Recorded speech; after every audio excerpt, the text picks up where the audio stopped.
that's the one psychedelic he was most scared of and he doesn't want to do again because it shattered my mind. Took me about a year to finish processing it. Constantly, that brilliant inner connection with the oneness. It is about self knowledge. It was about universal knowledge and self knowledge. I've had really incredible understandings, I believe, and how spirituality applies to the new research on the divine intelligence and the quantum structure of the universe. It's like I'm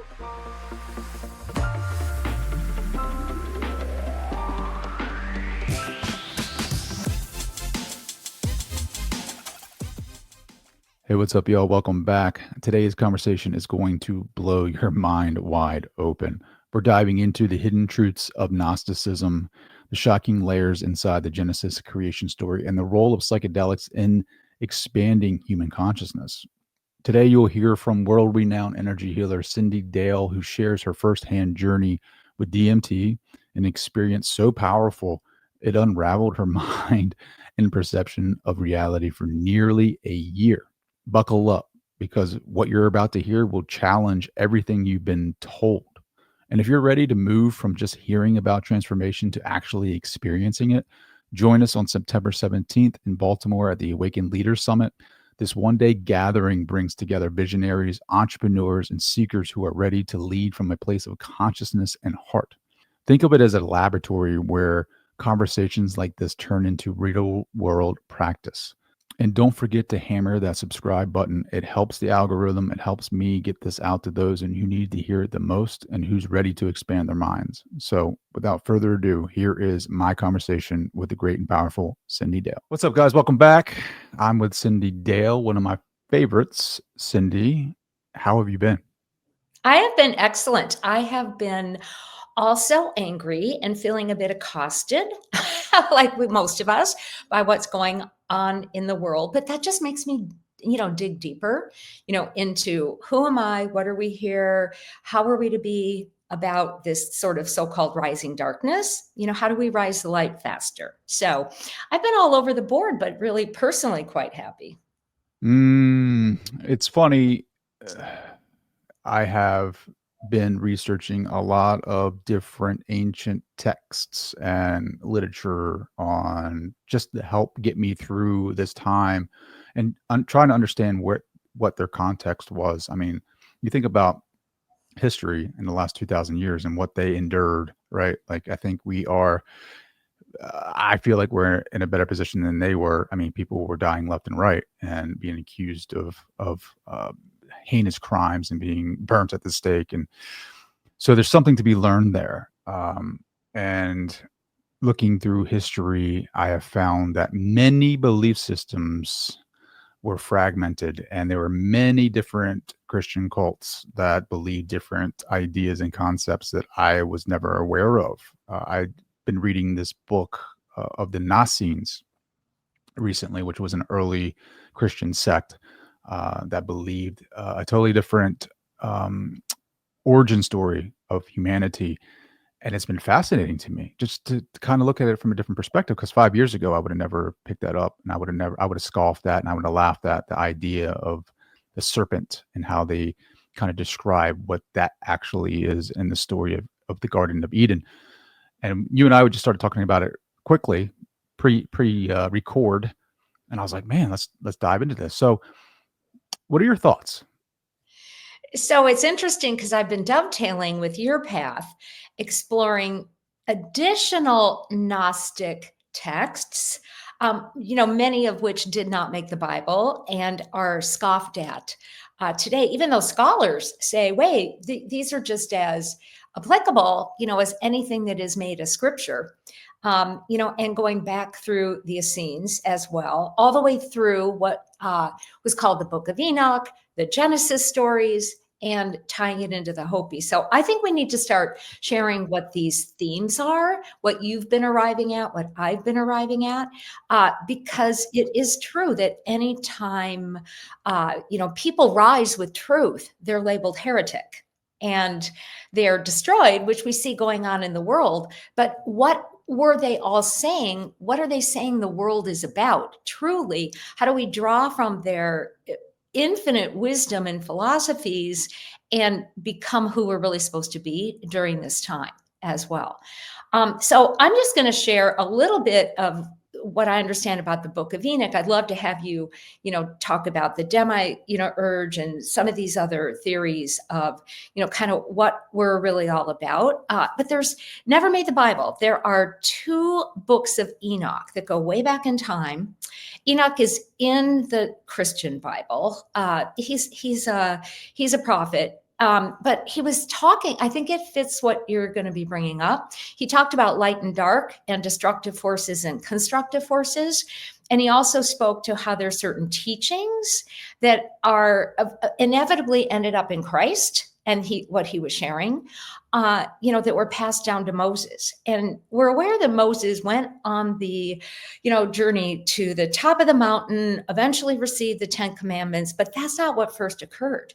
It was also said that Moses held within his heart teachings of the light, like we all do. And these teachings of the light are really how we're supposed to live. And he brought those down. People weren't able to accept them because they were sort of into their moods of destroying each other. All right. So then he went up and he came down with these laws that we're now putting in Oklahoma and, in the school systems again, that are not what we're supposed to be all about anymore. And the teachings of the light are very seen. They're how we're supposed to be living. And it's very close to earth. It's not dualistic. The idea is that we're all created equal. Take care of the innocent, take care of the children, take care of the elderly. This is a soul school. Heaven is on earth. And it compares to other cultures as well, these sorts of teachings, especially indigenous cultures. But, there's a lot to draw from there that just takes away the myths we've been exposed to, that the feminine is bad, snakes are evil, etc. So that's my first kind of play kind of into, wow, why don't we rethink what we're thinking about even Christianity? So I'd love to hear what, how you're tracking with that, with the research you've been doing too. Yeah, I think, in this time and during this time and space and reality, I think there's a lot of confusion just with the amount of information that we have been given. And I look at the Garden of Eden story and the serpent, how it's really funny. I've been reading a lot of Jung too, Jung, however you say that. And he was actually a Gnostic. I think he had a ring on that he lived with that had a Gnostic symbol, and it was a serpent. And the idea that the Garden of Eden was actually ruled by the demiurge, and the serpent came and freed Adam and Eve, gave them the knowing, or gave them awareness, or gave them knowledge from the fruit of the tree of knowledge. And that's when they awaken, and that's when they fall from the garden. But if you think about the garden, like, it is this place of complacency. It's like, it's every man's desire of idleness, of not growing. And Jung and Maslow talk about this, to where we should look at the serpent as a savior, as a Christ form, and giving us this wisdom about who we are. Maybe not giving us like what we need, but allowing us to have the curiosity to push ourselves to evolve to a state of consciousness that allows us to interact and learn our own lessons and our own wisdom. And I've been fascinating with that concept, and just that story of Genesis, how all of them are similar, and there are some that are, I've never heard of the Hopi Genesis story. So maybe if you want to touch upon that, because I would really like to know a little bit more into that. I would love to talk about that story. And it's another creation story that I think fits into what we're talking about, which is really kind of a disguise of what's really true about our nature. And knowledge is the opposite of ignorance. Knowledge is our salvation. By knowing and becoming, that's how we're supposed to be growing ourselves and being, kind of part of this soul school that we're all a part of. So the Hopis have a really interesting creation story. Frank Waters talks about it in his book, The Book of the Hopi, and he interviewed elders in the Hopi community. They were then a little mad that he came out with everything, but it's very useful to understand this. So the Hopi believed that creator, whatever word you want to use, that creator, very much like the Genesis story, kind of formulated here, this light, sound, plants and animals first, and then created humans, not first male, not first, female, this and that and the other thing, but kind of a sort of a primal spiritual being, and told humans, learn from the animals and the plants. They are your teachers. They are to teach you. And formed within each individual a single heart, a heart that holds what I would personally call the teachings of the light. Knowledge of what's right and wrong. There's our tree of the knowledge of good and evil, right? Knowledge of how to be, knowledge of who we are, knowledge of, I would even say love. That's not really explicitly said, but it's implicitly. And in the first age that humans exist, we did pretty well for a while. To do healing work, all that the shaman or the healer would do. Jung was very much into shamanism too, Gnosticism and shamanism, the priest healer concept in every foundational culture. The shaman would just simply hold her hand over what we know to be the crown chakra, the spirit point, and align the person again with their blueprint, the divine blueprint and the cosmic blueprint, and they would be made well. The theory is at that point that there was a darkness that opened and came onto the earth. I think it was already in us, of course, but many people then developed a second heart, the heart of darkness. And eventually that first age was destroyed, and we destroyed it because we weren't listening to the earth and we were following our second heart. And we're now in the fourth age, which isn't going that well. But it's also predicted in the Hopi prophecies that there is to be an awakening in this fourth age that can bring us into a fifth age of peace. And I would suggest it's that awakening of the pure heart that we all have within, and that the Gnostics talk about, because Gnosticism is about essential knowledge. And we have models. We've had models all the way through histories, kind of play. It's all there. Can we grasp it? Can we activate it inside out as well? So it's interesting how that ties into what research you've been undertaking too, Trey. Yeah. I think they call it the gnosis, the knowledge, experiencing truth. And I've also been kind of dabbling in psychedelic research as well, like Terrence McKenna's work, and like what obviously Native Americans, indigenous cultures use plant medicines in their ceremonies. So I wonder, like, have you done psychedelics?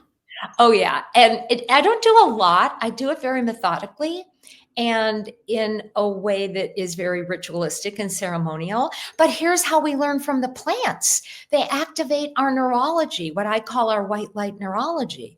One of my most important experiences, I'm going to share two. One of my most deep experiences, a couple years ago, I spent a weekend with a Navy SEAL who used 5-MeO-DMT. It's called toad medicine, to help vets get over PTSD. And his wife, who was a therapist. I spent the weekend, and it was very, very safe, and it relied on my giving permission to up the dose, which you vaped, and my own soul talked to me through those entire, kind of experiences. And I could see the molecule. I could see the molecule. It was gorgeous. And as I went through these experiences, I remembered the formation of the earth. I visualized cultures that have been. I understood the nature of my own soul. There was one moment where I was like, wow, this is why people do LSD. This is super cool. And actually, my cat Garfield showed up and said, Cyndi, stay on the point in my mind. And then I literally burst into white light. It was incredible. Michael Pollan, who writes books about the psychedelics, that's the one psychedelic he was most scared of and he doesn't want to do again because it shattered my mind. And it came back constantly, that brilliant interconnection with the oneness. Took me about a year to finish processing it, to be honest, to lose a fear of death. And I think it is about self-knowledge. It was about universal knowledge and self-knowledge. And since then, I've had really incredible understandings, I believe. And I like to do science research on what I'm researching and how it applies to spirituality, and how spirituality applies to the new research on the divine intelligence and the quantum structure of the universe. It's like I'm putting things together, which I believe the ancient wisdom already did as well. How about you? How have you used, any of the plant medicines, sacred medicines, plant medicines? What's been your experience or So forays? I have been using a lot of Joe Dispenza meditations and doing it Yes. naturally first. I think I do have a calling at some point in my life to experience plant medicines or psychedelics, however you want to label that. Just not right now. I think that would you consider that, that experience to be the gnosis that they discussed, the Gnostics discussed? Is that like, because I always wonder, like the snake, right? Like there was also interpretations that they use the snake venoms to create psychedelic substances, with the oracles, the Oracle of Delphi, the seers were actually utilizing these substances to create visions and go into the next dimension or another dimension of the non-physical and the primordial consciousness states to receive information, to knowledge. To That's just why kings went to these oracles to discuss what wars to fight, what things to do, what territories to conquer. These individuals are using these substances to receive guidance. What are your thoughts? Well, Alexander the Great had visions. The Siwa oracle in Egypt showed him he was going to win a battle and how to do it, and etc. So the snake shows up in almost every culture. There and even the toad medicine is a venom. So what we think of as poison is often what stirs the primordial self to open and expand our consciousness. Snake is the same as dragons. And through the 5-MeO, I kept having, the energy of dragon showing up, which is very, very related as well. I've done ayahuasca. The one that was very interesting that rounded out the gnosis, the knowledge, the knowing, the awakening for me is I've only done one larger ceremony. I did psilocybin mushrooms with a guide. And I think she gave me too much, actually. It was shocking. I was terrified because I'm not a small person, and she gave me a full person dose. I am a small person, and she gave me an adult dose. And I was like, oh my God, this stuff it's like overwhelming. There's the plant again. There's the path to knowledge. So the 9 hours, I was, kind of tripping, if you would. After about 4, I was like, you know what? I'm in the void. I'm in the other side of knowledge, which I think is the void, which is the place in which we hold our deepest energies, our deepest fears, our deepest powers, kind of what it is we don't want to see, what we don't want to become. And I literally started to see my dead uncle, who just died a month before. My dad was there. I started with my eyes to kind of get a sense of what's underneath everything, what we call the shadow tree of the knowledge of good and evil, and how that darkness serves us to make choices. So it sort of rounded out what I did with the toad medicine and that whole idea of the darkness and what's its place as an ally. I don't know if I think I still have fears. Of course I do. But they're very human, and whatever, I'm good with them. But I feel like I'm more live now on that, in the realm of the daily as the illuminated path, on this planet. So everything has more meaning, and it doesn't even matter what has meaning, because being here is meaningful too, which I think the Gnostics knew that. That's what their teachings were. It's like, keep it simple. I don't think we have to take the actual medicines either. I think all that they do, the chemistry of them do, is activate what's already inside. We already have what I like to call enlightenment hormones. We have, I've done some research on this, but it's not conclusive yet. We have a gland in the brain called the caudate nucleus that looks like little adrenal glands that has been associated with when they get activated out of body experiences. We have many, many different kind of joy molecules that need to be turned on. There's some research that suggests the melanin and the neuromelanin, it's what makes pigment dark, but we have it in our nervous system too, that when it's turned on upon an awakening can actually transmute light and increase consciousness. We've just been really dulled down. And Genesis is interesting because there's two, even in the Judaic Abrahamic, Bible, Christian Bible, there's two stories of creation. There's one in which the male God created Adam first. There's a second one in which a dualistic God called the Elohim created both male and female at the same time. So we have all these choices, and why do we humans keep interpreting in a way that, again, I'm going to use that phrase, dulls us down, or keeps us from maturing and caring and sharing and doing compassion and allowing the miraculous. Miracles are just the appearance of what's supposed to be here. That's C.S. Lewis. He wrote Chronicles of Narnia. I love those books.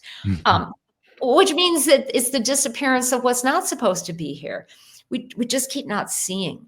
How do you help yourself? I'm curious, Trey, how do you find what to research? How do you kind of know what to stumble across to educate yourself and then help the rest of us too? I'm just curious about that. So I find that things just keep repeating, or books just keep popping back up, or my interest. Like I pick something up, and if I can't read it, I know at some point later on in my journey, if I pick it back up, there's something in it. I just pick things up and I start reading it, and I'm like, how did I not recognize this before? I was reading Jung a long time ago, and I didn't really understand the archetypes or the unconscious. And next thing you know, I'm picking it up and I'm seeing. I just literally just started learning more about the Gnostics, and now he's speaking about Gnosticism, talking about Sophia. I didn't know who Sophia was. So I just started looking, the Genesis stories, and they were just talking about how Sophia, and I'm butchering this because I'm not an expert, I'm not the authority on that creation, but how Sophia created the demiurge by accident, and the demiurge is the God in the Bible, the Yahweh, and how Adam and Eve, Adam was actually created, and Eve actually whispered in Adam's ear to awaken. And it was the feminine aspect that actually freed us. It was Eve coming in and saving Adam. So there's just so much that we've been, I don't know. I don't want to say lied about, but there's been so much different information, knowledge that has been kept from us from realizing truth. And going back to your 5-MeO experience, where you've had all this knowledge, that I was just writing about this today, just in a journal. Like once you take a bite of that tree of knowledge, there's so much knowledge. Even in today's world, the biggest and the hardest part of that, having that knowledge, is finding what truth is. So when you were in that space of knowledge, how did you find the truth? That's a great question. And even in the traditional, I'm just going to go back here and thread it and go to your next question. Yahweh was the male God in the Genesis story that first just created man, and all the negative stuff followed. So all these stories are tying together. While in the process of using the 5-MeO was you vape a low dose, have an experience, decide if you want to vape again. And I believe that the spirit of that molecule was helping me and awakening that which was inside of me. I kept having a voice talk in my head. It was a very clear, simple voice. I started to call it my own higher soul because it didn't necessarily feel like God. It didn't need to be creator for me. It was this wise aspect of myself, and it kept me on track. For instance, when I was watching the creation of the pyramids and the type of healing that was done during that time after one of the vapes, it said, stay on focus. It's not about the story. It's about the meaning of the story. When I was having more of the psychedelic hallucinations that were really fun, I felt like I was Roger Waters in Pink Floyd, like, wow, this is cool. I'm flying through the universe. That higher soul voice said, this is not the point. It's not about, kind of getting lost. It's about getting found. So every step I was guided, and I truly believe it was the me who already has this knowledge and was like, we've been waiting to talk to. I don't like to call my everyday self my lower self, but the everyday self, to get the brain activated. We need to get the body activated too. The brain's not obsolete. It's holographic. It's structured very much like the universe. It fires mathematically in 11 dimensions. There's probably more dimensions. So does everything in the universe. And we always think about after death, we're going to have, these experiences. The Tibetans say we're going to go into the clear light and then know everything. It's not about life and death. It's about in the body, we have the same access we do as when we're a soul flying around. But when we're clouded by misinterpretations, I know when I was a kid and I would ask questions, I would read the Bible. I read it a lot. And I would ask questions like, how come Eve is blank when later she's co-created? And how come in the Torah, my uncle was Jewish, so I read a little bit of that. How come in the Torah it says God created the earth and left it unfinished? How come we don't talk about what we're supposed to be doing here? And I was just shut down, like, you're going to go to Satan or Satan is going to come to you. So they were well-intentioned messages that were given to me, but they couldn't quite stop my yearning, but they made me stuck. And I think a lot of the issues I developed through my teenage years and into my 20s before I started therapy and have been in it forever, came from getting closed down, came from, family systems junk, obviously, in an alcoholic system, but also getting repressed. So the answers are there. How do we put them together? And how do we help people seek and find? And, even just destroying the myth of the serpent as being bad. I do a lot with chakra systems. Like, I've studied chakra systems from around the world.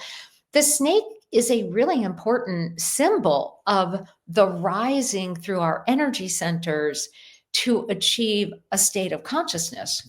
Not that we're just supposed to be super conscious. We're also supposed to know how to function in a higher way physically and emotionally and mentally. There's not a ladder where you leave a step behind. You keep adding to the steps. What do you think the goal is? I'm just curious. Like, of all this, what the ancestors have been pointing out, what quantum physics is even trying to get to. What would you say? It's a big question. I ask myself it all the time. What do you think the goal is? To realize that this is a dream almost, or I don't want to say an illusion, but an illusion. I think it is. I mean, the Neoplatonists, the Gnostics, they're all saying this, that this place isn't real. The quantum mechanic physicists are saying the same things. They just had a Nobel Prize winner in physics, 2 years ago, say that non-local realism or local realism is false, meaning that what you're watching the show on is not real. So, and to go back to Genesis, like, who's to say that Adam ever woke up, right? Like, when Yahweh put him to sleep and whispered and when Eve whispered in his ear to awaken him, maybe that is Sophia coming to whisper in our ears. Maybe this conversation is to whisper into the ears of the sleeping. And, it's funny how knowledge, anytime you go for knowledge, it's looked down upon. I mean, even in we have these wounds from the Garden of Eden, like don't go to the tree of knowledge, don't go searching for your own answers. You must believe authority. You must believe the dogmas that we've created. And anybody that goes outside of that, there's a reason why it's so hard to find your answers and truths, whether it's in non-traditional modalities as psychedelics or, look at breath work. It's just now it's a thing. It never used to be. Yoga, all these different traditions had their own answers and methods and modalities. And why did the Western society always scoff at that? Because they don't want you to receive gnosis, which the Gnostics talk about. And so for Power. me, yes, power, self-empowerment. But I get it. I understand it. Like we need our security. We need our little security blankets. And until we reach that top of Maslow's hierarchy of needs of self-actualization, can we actually reach self-transcendence, which is through these modalities that the Gnostics talk about in their texts, which to me is interesting because going back to the snake, we even have it in our medical establishment where it was a symbol, right, of the snake and the This is. cross on the ambulance, and it's right in front of our face. And it's just so fascinating. I wonder what the mystics, I wonder what they were experiencing for them to write the literature that they were they taking this venom, were they taking the different types of plant medicines, and is that why, what does it really mean to know thyself, because I was just writing that, like, what does it really mean heaven is within? Do we even really go anywhere with the psychedelics? Are we just kind of opening our minds inward to receive knowledge of the true self, of the true world? What are your thoughts? I think it is inside already. And it's very interesting even to talk about orders, that societal orders, mystical orders that have tried to relate to these ideas. Look at the dollar bill. I think it was 9 of the founding fathers. I believe there were founding mothers, but they've been lost in time. For the American Constitution were Freemasons. And that's why on our bills in America, we have, in God do we trust, and there's a sense of a plurality to it. The image of a pyramid and an eye on the pyramid, like see what's real. They kept that knowledge. There's been groups across time, that have tried Rosicrucians. I think there's good groups and bad groups and this and that because we do this human thing, but that are trying to say, seek within. Everything is inside. You came with this knowledge, just let yourself open it up again. And it's very interesting that in America right now, we have this fight to push down democracy. I don't think that's about democracy. I think it's about the path we're talking about. Even you look at the symbology, of the eye and the seeing and the, like you're saying, the caduceus in medicine and the need to awaken, is when individuals awaken, they don't want to be repressed. They don't need to fit into a hierarchy in which there's only a few people sitting at the top. And so there's a big battle going on, I think, between let's stay ignorant versus let's awaken. I think that's really the nature of it happening. And it's interesting, like Elon Musk, people have different opinions of him, but he's very much a product of his grandfather, who is a technocrat. And his grandfather believed that the races were not equal, believed in inequality, and that we're supposed to be ruled only by scientists and engineers because they're the only people with the truth, and that nobody's supposed to have a name because, which Elon Musk's kids don't, most of the new ones don't, they're X's, right? Because if you have a name, you have a personality. And if you have a personality, you have compassion and empathy. So we have these contrasts going, I think, between what the Hopis would say, the dark heart, which is ignorance, and the light heart, which is the awakening. Years ago, I had this experience. I was driving home from I took a day off. It wasn't a very glamorous day off. I have some land at that point up on the Mississippi River. I'm in Minneapolis, and I just every so often would get out of town. Didn't have my son, and would go up and mow and drive back, which is not that glamorous, but heck, it's an escape, right? So I was very hooked on Diet Coke at the time. The big Super America Diet Cokes. I think it was how I was functioning with too much to do. I'm driving home, and this light, nighttime, comes in to and through my window. And I just heard God is love. It doesn't matter that the word is God, it's about love. And I was struck with this whiteness and shaken. And I pulled off the road, and I assumed it was the Diet Coke because I didn't want to deal with the other stuff. And threw away the Diet Coke and haven't drunk it since, which is a good thing. Got back on the road, and then Christ came through my backside. So my unconscious, to me, in the energetic body, the backside is our unconscious. And I saw the world as white. I just saw this is how I see the world. A few years later, I am in Scotland with girlfriends, and we joked because I was a representative Christian, and one woman was Hindu, another was sort of a heretic naturalist, and the other was Jewish. And we were in a museum of all religious artifacts, or many of the religious artifacts from across time. And I'm standing underneath this painting done by Salvador Dali of Jesus on a cross hanging over the world. And I felt him come down again into my body, have me look at all these religious icons and say, isn't it wonderful how many ways there are to worship God? But I felt the message was there's so many paths. It's not about fighting about the paths. It's about awakening to the truth, that they're really trying to get us to. And you asked the question too, how do we know when it's truth? Kind of not just knowings, not just knowledge. I just think we feel it. I'm not sure there has to be a heady answer.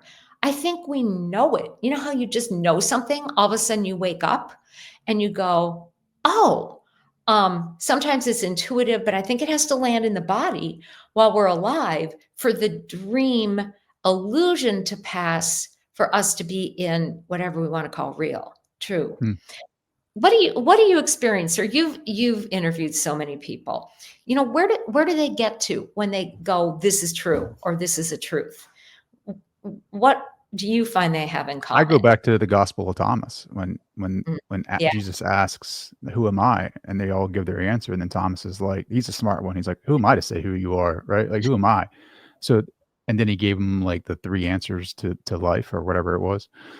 That's my response is like, who am I to say they're wrong? They all have their worlds. Who's to say that their bubble when we disengage from this conversation isn't that world? Like how do I know that when we leave this interview, like you experience exactly what you're talking about, and I pull back and I experience exactly what I believe to be true in my reality. So, I mean, who am I to say that they're wrong? I think we're all right. I think it's our beliefs and our intention that really collapse those superposition realities, really. Because I struggle with I don't struggle with it. I have this question. This is like my money maker question. It is like, who creates the future probability? Is it the psychic seeing the probability of the future timeline, or is it the person believing the authority of the psychic who actually collapses that potential? I don't know. It's all of it. It's funny because I have people come to me, for insights and intuition and healing and this and that. And I actually love it when I get predictions. I'm not in charge of getting them. If I get them, I get them. If I don't, I don't. And I get what I get. And I'm not usually able to explain them. But I find them most of the time, they're sort of humorous. And I think that we live in a number of trajectories, and I think that having somebody label one at least helps us choose it when we get there on the path. So, for instance, I'm thinking of I have many stories about people meeting people, in jobs and stuff like this. But I'm thinking of a very simple one. I was working with a client. She was finishing up a divorce. She was like, "Will I ever meet somebody?" The only image I got was a man with glasses, blinking a lot at a bar. I said, "Yep, you're going to meet him." So about a year later, she meets this man at a bar with glasses, and he blinked a lot. And she's married to him now. So, I didn't create that choice for her. It was sort of out there, and maybe her own soul, her own spirit, who knows, kind of plucked it and said, this would be a good choice. So she gets there, and so she makes the choice. I've had that happen so often. I got an email from a woman who I worked with. I don't even really remember her, years and years ago. She said, when you gave me this reading, I thought you were crazy. I thought, whatever, because I don't remember where she lives. I'll make it up, on the East Coast. And she was in, I'm going to make this up too. Let's just say computers. All right. I don't know what she was doing. I don't remember. It was a while ago. She said, but you were telling me I was going to move to Colorado. I was going to work for a governmental agency that didn't even exist. I would be married, and I would have a daughter who wasn't a daughter, who looked like me. And these are the issues the daughter was going to be going through. And this is what I would need to do about them. 15 years later, she contacts me. I'm living in Colorado. I'm married. I work for the TSA, which didn't exist back then. And my stepdaughter looks like me, and this is what she's going through. But I know emotionally it's going to be okay because this is what I'm doing. Did I create that? It's a dream. I tuned into her dream. It's not my dream. I have no power to make that come true. And I do get sort of annoyed when people think somebody from the outside has the power to make something come true, because we have our own dreaming capabilities, and we can refute, we can refuse, we can alter. I think to some extent, while we're in the physical body, we have chosen certain, I don't know if I want to call them constraints, but ways of being that we're to experience in this lifetime. So Cyndi Dale is not going to become a ballerina tomorrow. I have no interest in it either. Neither am I going to be a chef. Not going to happen. So it's not about experimenting with everything, except in our dream life at night. I could be a very good cook probably when I'm sleeping. But, it's this beautiful experiment. If we could get to a place that it can be, I would say, more about love than not about love. Hmm. Well, can Cyndi Dale become Christ? Yes. And let's talk about that. There's so many angles in the Christ. Let me Because, ask you this first before we get into that. yeah, Keep that thread. But to preface it, do you think or know Jesus to be um, an actual person that lived, or is he like a myth almost? okay, I can speak the first question with my own experience, but it doesn't mean that he's not. I don't believe he's a myth, first of all, but it doesn't mean he's not more than the actual person I believe he was. Since I was little, and this might be because I was raised very white, Wonder Bread, Lutheran Christian, but my experiences of Jesus were very different than what I was trained to think as doctrine. And I studied religion, and I've gone to the seminary, and I'm like, where did they make up these rules? And I actually know the answers. And Young talked some about that, and so did a lot of other scholars. But several times I've had Jesus as a being appear to me. One time I was in Wales, and my father had lung cancer. And I was in this old, sort of broken down church with a couple friends. There was a cross up here, and he came off the cross. He looked at me. I could see the wounds, and it's my own, to me, he was real. He was a being who was personally relating to me. And he just cried. I wanted him to say, I'm going to heal your dad. That's not what happened. There was just compassion. There was just, I understand. Another time, my youngest son's father became a very born again preacher, and it was Easter. And I'm sitting there in the church. It's an inner city church. And I'm going, yeah. And I saw with my eyes Jesus walking across the altar, bent over, carrying this cross. And I said in my mind to him, do you want to be doing that? And he laughed. He got out from under the cross, which stayed there, sat next to me and said, in 2000 years, nobody's ever asked me that. He goes, I'm not doing that anymore. So are those figments of my inner imagination? Is that my soul? I don't even care because they were real to me and made him real to me. But I also believe there's a greater Christing. There's a greater Christ awareness. Sometimes I don't like the word consciousness, though I understand it.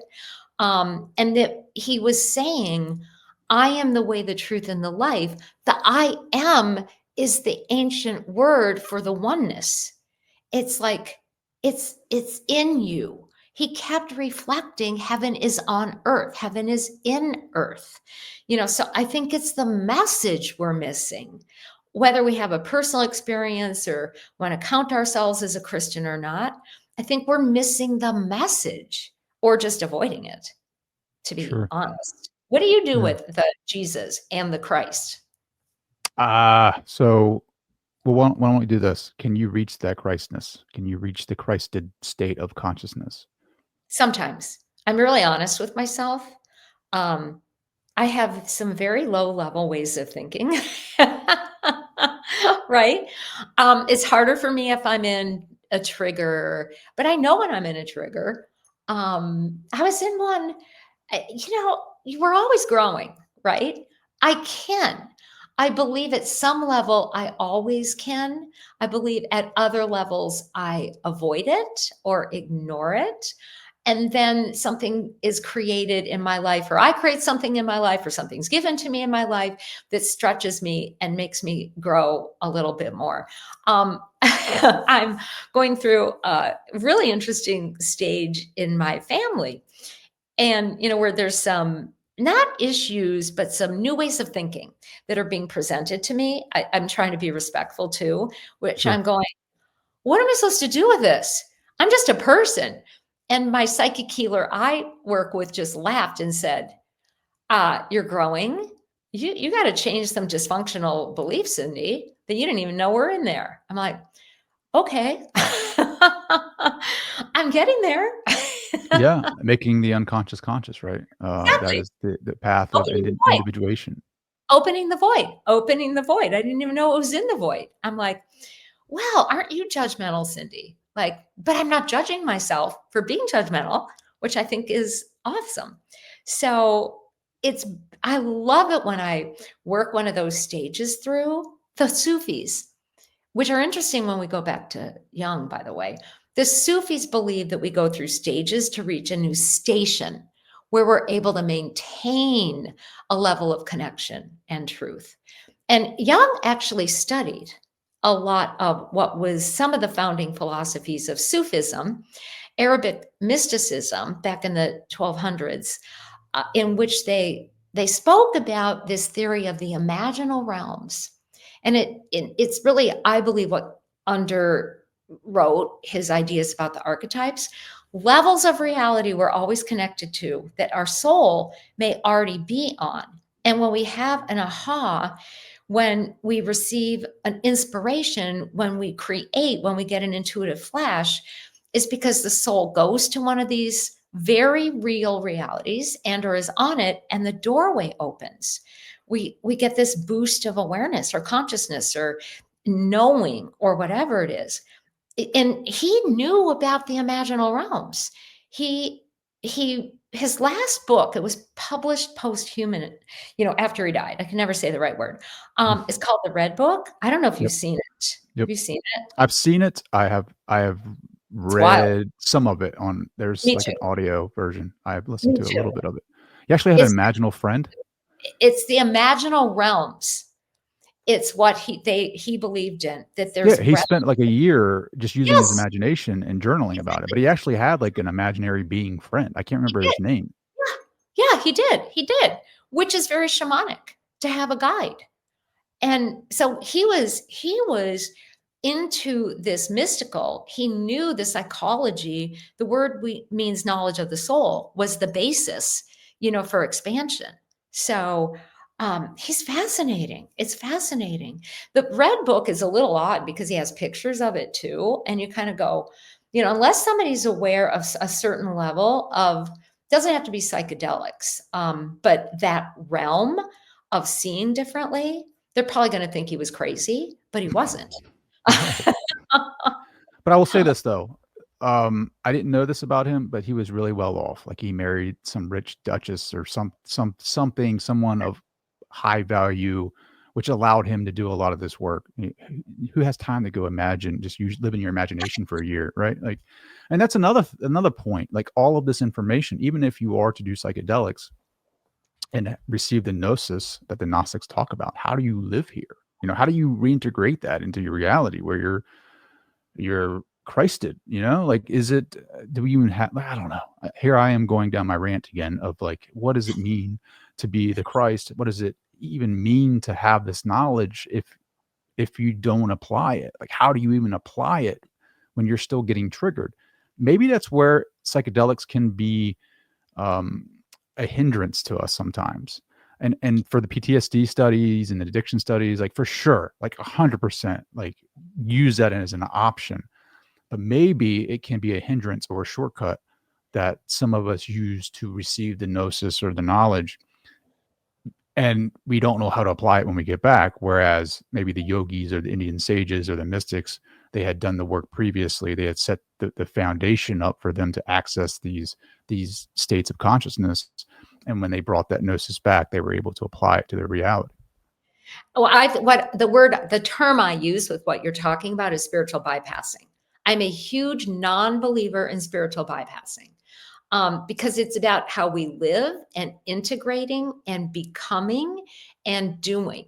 A lot of people just do the psychedelics, or they do microdosing, which is, still the same idea, or they drink, or they run 10 miles a day or whatever it is, not to do their lives, but to avoid and just get some kind of a hit, where it's sort of like when I was under the 5-MeO and I had the Pink Floyd thing going, and the voice said, that is not the point of it. It's not about escaping. It's about grounding. It's about being in the soil of right now. And so when I've used, it's always been ceremonially, ritualistically, with the purpose of self-growth, not escaping reality. Um, and I did do ayahuasca quite a long time ago, several times in Peru, like in the culture with a cultural shaman. And then I reached a point where it's like, I don't want to do this again. I don't need this again. This has gotten me only so far. I'm dealing with more of my emotional issues than I ever have before. And that's where it brought me. Then I had to pick up those emotional issues and do more with them and go deeper with them in order to be more present. I think some people perhaps get to a point where they don't have to do the deeper, work, and they get to live more as who they really are, in this sort of temple that we're in. I haven't gotten there yet. I'm not sure that many people do. And I don't know if that's the goal either. I mean, is it to get this sense of meditative perfection, or love ourselves and relax a little more and be more caring? I think it's simple. I love the teachings of the light. Are you living with the earth? Are you acting out of more love? Are you, kind of taking care of those who need some help? Like if you're a parent, are you taking care of your children? Are you taking care of your loved ones in a way that is responsible and where you show up? I don't think it's all this mastery stuff.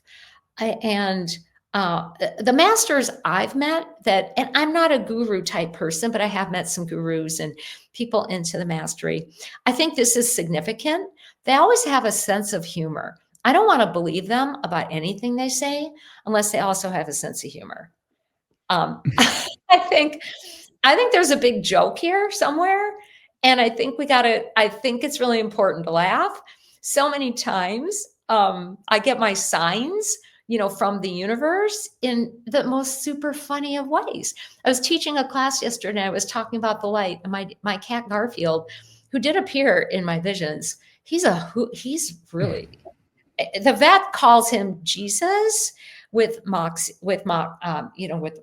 moxie attitude. Like, he just says he's Jesus on steroids. He's very conscious. He just walks around the vet clinic like he owns it. I have a light box over here. I'm teaching. I'm talking about the light. He crawls into the light box. I don't know how he even got in there, undoing all the Velcro, and sat there and stared at me like, this isn't so hard to do. So, can we enjoy some of it too? For sure. I think I don't know. I think Garfield, it was probably time for his lasagna, right? Dad joke, but Likes lasagna though. He does. that's funny. I think that's so funny. I think, yeah, I think we just get once you start realizing that your reality is not what you think, like then that becomes frustrating because there's so many points of view. There's so many ancient schools of mystics and ceremonies and initiations and religions and all these things. And it's like, I just want the truth. But is it as simple as love, right? Like, is that it's right in front of your face, and just, because like this goes to the point of the more love that you are, the less single-minded ego you become. So there it goes to this self-transcendent state that Maslow talks about. And I always like, how do people have these moments and experiences of, like, I don't want to say ego death, but of this the ego transcendence, where they no longer identify with a persona, but rather a larger consciousness. Like, is there a way of non-being like that you found, or is it only through psychedelics? Have you ever experienced that Oh state yeah. of being? Oh, yeah. In my real life, I have too. I think that I've reached those two most important times with the 5-MeO and the psilocybin and experienced it. I've had two near-death experiences where I experienced it. And every single time I've had that, I've had to, and Jesus coming through me and showing me what he saw, those were like awakening moments. And then I re-entered the body and then asked for help, surrendered to assistance. And I think it's spiritual and worldly too, to have it occur in my everyday world. So many times, and this is when I'm kind of understand maybe love the most, I'm aware of the greater reality. I might be doing the dishes, talking to my son, who's, working through some things, being with my granddaughter, who's absolutely the cutest. Your three kids are the cutest too. So you know how that works, but going, this is it. I'm living it. I'm in that, whatever you call that. I'm in the consciousness. I'm in it in my body. I'm not separate from it. So my hope is that I open to that more and more frequently and allow it. I think the words that work for me are allowing, surrendering, experiencing, and so the struggling ends when I just go, "Oh, Cyndi, what are you doing? Why are you working so hard? Let this go and let it happen." And then it's like, oh, sometimes I've even been aware, like I can do it right now. I sort of call it the greater reality, or I have my own terminology based on science, like the absolute universe, that I'm in it. It's right here. There's these beings right here. It's like, I don't know if you read Jonathan Livingston Seagull. It was More My Generation by Mm. Richard Bach, where there's this seagull that's like striving, and the other seagulls make him an outcast because they're like, just about the fish. Why are you trying to get higher? Why are you trying to fly faster? And so eventually he realizes that there's other seagulls that have already transcended and they're assisting him. And he's like, wow, it's sort of like a Buddha thing. Like, wow, it is real. And maybe I can help another. I don't think we're supposed to set ourselves up personally to be a guru or this or that. I just think there's, it's just being, kind of more in our true gnosis of love. It sort of catches and it makes the world a better place and it makes our Mhm. world happier as well. Yeah, for sure. What are your thoughts on I don't know, I have to ask you this because I think it would be interesting to hear your answer. So the Gnostics also believe that Demiurge created this world and that he has helpers or something like the archons, I think is what they call it, and Our com- they're archons, and they're basically just kind of manipulating us in different ways. So, and the Buddhists talk about a conscious death and like doing chants to remember who they are. And I've heard people of like, don't go to the light when they die because then you'll get stuck in the reincarnation trap that is this place, which again is just to me a belief system that one subscribes to. What are your thoughts on that? Like when someone passes from this world, do you keep a conscious thought of finding that knowledge or truth of who you truly are and somehow gain some type of awareness or remembrance of who you are when you leave this body? I think we have choices about that. And I think the entire universe, I do think there's so called dark beings, whatever word you want to use, that are sort of allies. You can call them archons, you can call them fallen angels, you can, call them interference or dark forces or whatever. I think, there's beings that are playing a part, in this tapestry of the knowledge of, good and evil, if you were. I do believe once we exit the body, I mean, I'm really about energetic structure and soul, energetic structures as well. Kind of what we've learned comes in to the soul, and I think we have a choice. And I think the divine intelligence or the universe or whatever word you want to use, it's about love, will give us choices. Where do we want to go? What do we want to do? Do we want to fold into the oneness? Do we want to take another assignment? What is it about? What do we want to do? I have two stories with that. I was leading an ayahuasca ceremony years and years ago. I was not taking ayahuasca. And I was in Peru sitting on a stump, and all of a sudden, I went to the end of this life as a very old woman, and I came out of it. And I'm just hovering in space as if I'm dead. I'm a soul. And I'm like, and I heard this voice. It wasn't my voice, it was a bigger voice saying, "So what do you want to do now?" I'm not intelligent under pressure. And I said, "I don't know, you pick." and and this darkness goes through what would have been through the backside of my heart, and I'm in this place of love. I'm just in the love. I am myself. I am in it. And then the voice said, "Well, now you have to go back." I said, "I don't want to." It's like, "No, you're going back." So it brings me back. And right before I go back in my body, I'm just sitting there on this stump. And it said, "Well, now you're going to know the future." And I said, "I don't want to know the future. I don't want to know it." "Okay, well, you don't have to know all of it. You'll just get pieces of it if it's important." And then I'm back in the body and I heard, "Oh, by the way, you're going to have 10 years of darkness." That was the black energy. So I had experienced this death of me being old. I even kind of know what age I was, but whatever, or will be. But I hadn't finished like working through, I don't think I would call it evil, but ignorance. And then here I am back in the body going through literally 10 years of darkness. And during those 10 years, I couldn't get guidance. I couldn't connect until I could. Then one day I just could. I don't know why, but I could. I could see my guides again and all this. So I think after death, I feel like it's a very forgiving system.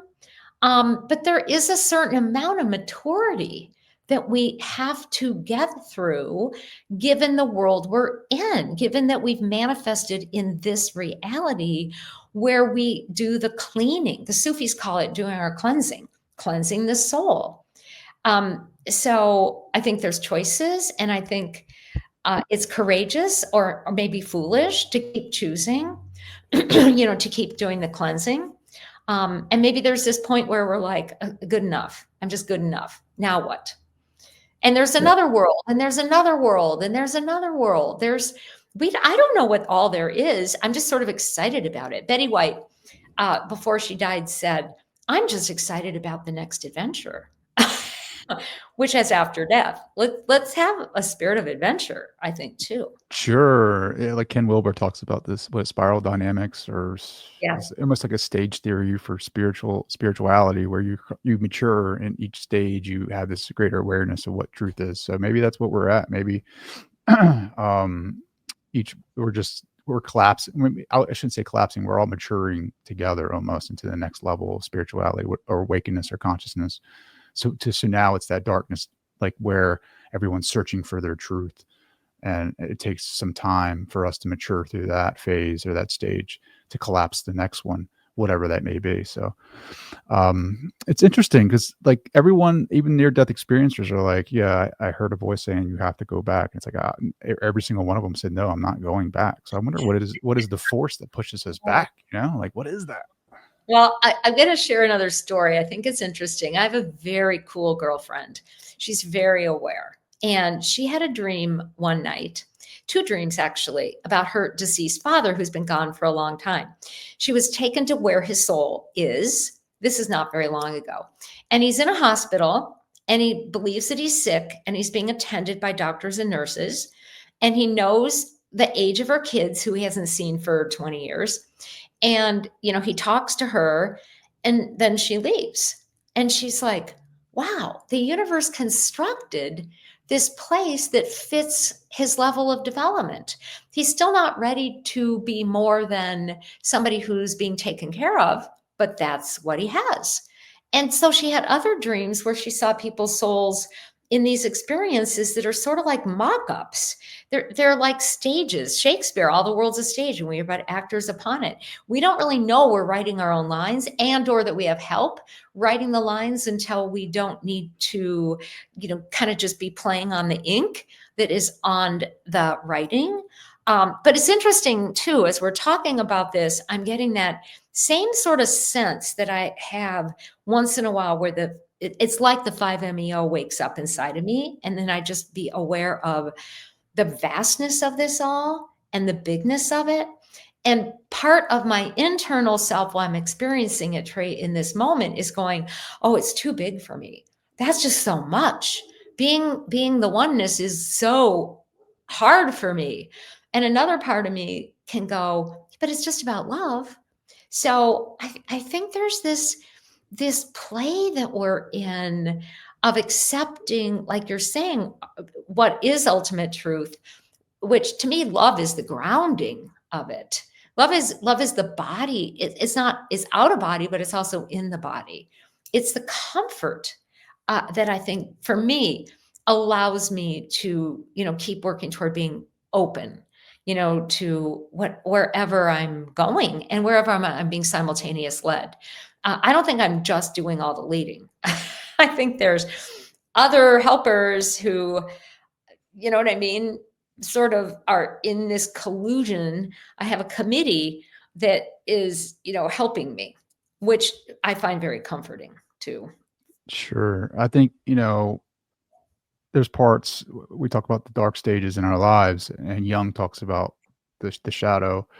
He talked a lot about the anima. He talked a lot about the old wise man, and I'm also reading his book about his answer to Job, the book of Job, and where it's so fascinating to me because it's like he's making a point to say that God is the God that we understand the source to be is like it, all of it, even the shadow. So like to explore that part of it, like it is going to be rough because it's going to reflect to you the things that you're most afraid of seeing in yourself, but that is to you, that is also you, and which you must embrace and integrate with. And that's a lot. He thinks, well, more so Freud, but there's a lot of anxiety and impulse that comes from the fear of that creates pathology of anxiety, that we don't want to look at that part of ourselves that we keep putting a mask on to play a role here, the persona of who Trey is in this reality or Cyndi is in this reality. And we have to keep that model, that persona going in order to be loved, because that's what we've been programmed, right? So I think embracing the dark. I think keep searching for your truth and learn how to love more in the moment and be here, because everyone talks about spiritual success, but what really is that? Is it the tickets that are sold at the event? Is it the downloads? Is it the views? Is it the money, the advertisements? Like, no, it's not any of that. I mean, that helps feed this vessel and put kids through school, but ultimately, will the lack of that actually end who I am? And that is no, it is, I am greater than that. But how can you be in this moment? And it's having that awareness that you were talking about, that Christedness, that Christ consciousness of, these small moments of awareness of the connectivity of everything. I think even though it's very fleeting, but if you can expand and work on that muscle and be in the moment more and realize, because I do that as well. Like I'll be outside playing with my kids or going for a walk with the dog, and I'll ask myself, like, is this heaven? Like, is this heaven right now? Like, am I dead and am I in heaven? And it's such beautiful bliss. It is. And, I actually use the phrase, my oldest son teases me about it all the time. When he goes, Mom, that's so nice of you to help with this or do that. And I said, well, I could be dead at any time. You could be dead right now having this conversation. Right now. So I know you don't know. You really You don't know. don't know. But L'Oreal still works on the hair. No, but but I use that concept all the time. I'm like, if I were to die tomorrow, what would be important to do right here in this moment? And it doesn't create fear in me. It helps me with those Christing choices too. Sure. Well, what do you have going on? Like, is there a place that you want to send the folks that really resonate and jive with your message? I've got some cool programs. They're not all on my website yet, but just keep track of cindydale.com. And I am just starting a 7-part series on quantum psychic surgery, which is super, super interesting. Then I'm going to do with Shift Network an 18-part professional development for healing using some pretty cool concepts. And then another program of my own. So if people want to find out what I have going on, just sign up on my website and you'll get on my mailing list. I know everybody has a mailing list, but it's where I talk about my programs and all of that. I have a new book, Transforming the Legacy. I think is super cool. And a bunch of little chakra books that are coming out too. First chakra, second chakra, third chakra, fourth chakra. So I just keep being productive and not productive. That's my I think you hold the joy. record for most books ever written. Seriously. It's pretty crazy, isn't it? I guess when you learn how to do something, you'd keep doing it. I'll take a sabbatical. There you go. Cyndi Dale, thank you so much for joining me today and just sharing some of that love that you have so much in your heart.